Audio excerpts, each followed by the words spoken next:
papel, poder-se-ia crer que o espírito dele se serviu para escrever. Mas no momento em que o papel está inteiramente só, é evidente que a escrita está formada por uma matéria depositada. De onde o espírito tomou essa matéria?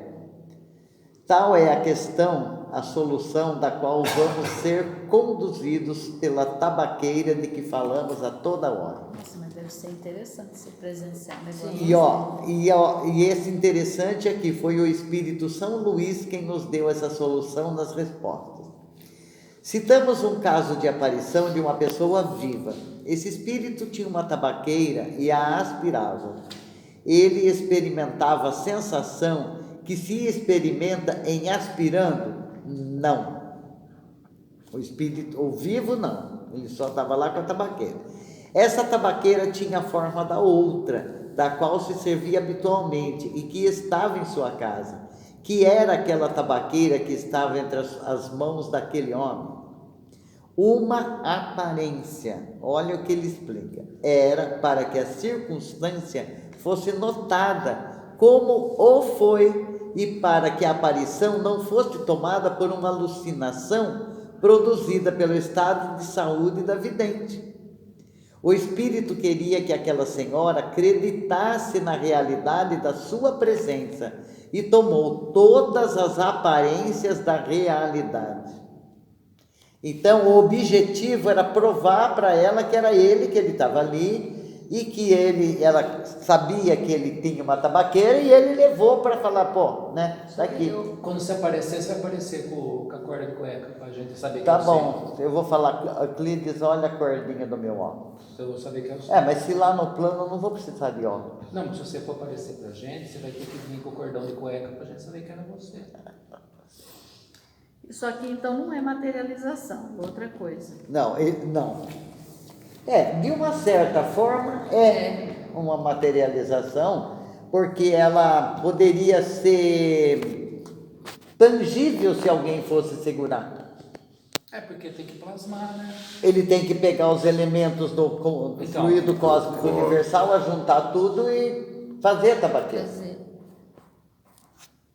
Olha como é bom, mais fácil ser desencarnado do que encarnado. Com certeza.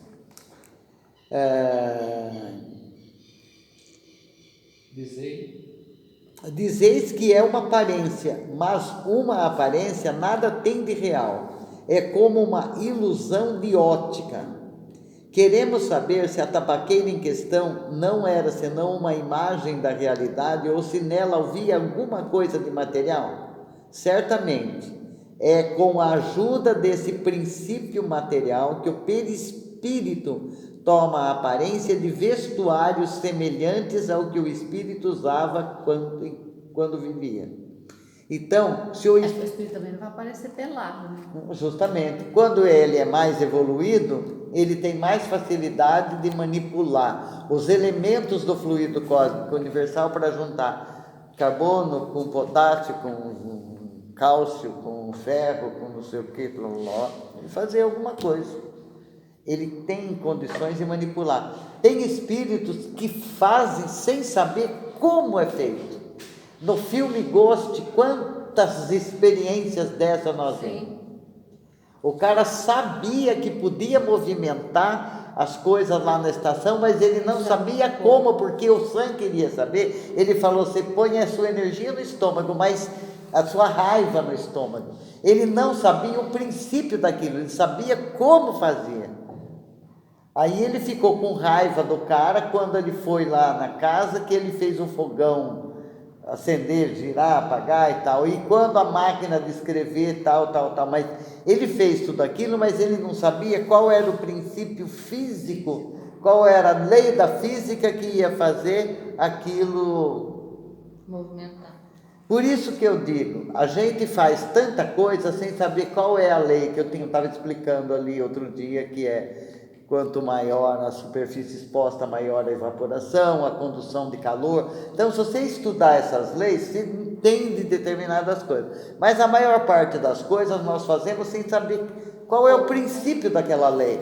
Então, aí eu desencarno aqui, eu não sei o princípio de determinada lei, mais avançada. Aí eu chego no plano, eu consigo fazer porque eu estou vendo o outro, aí ele consegue. Por imitação, faz.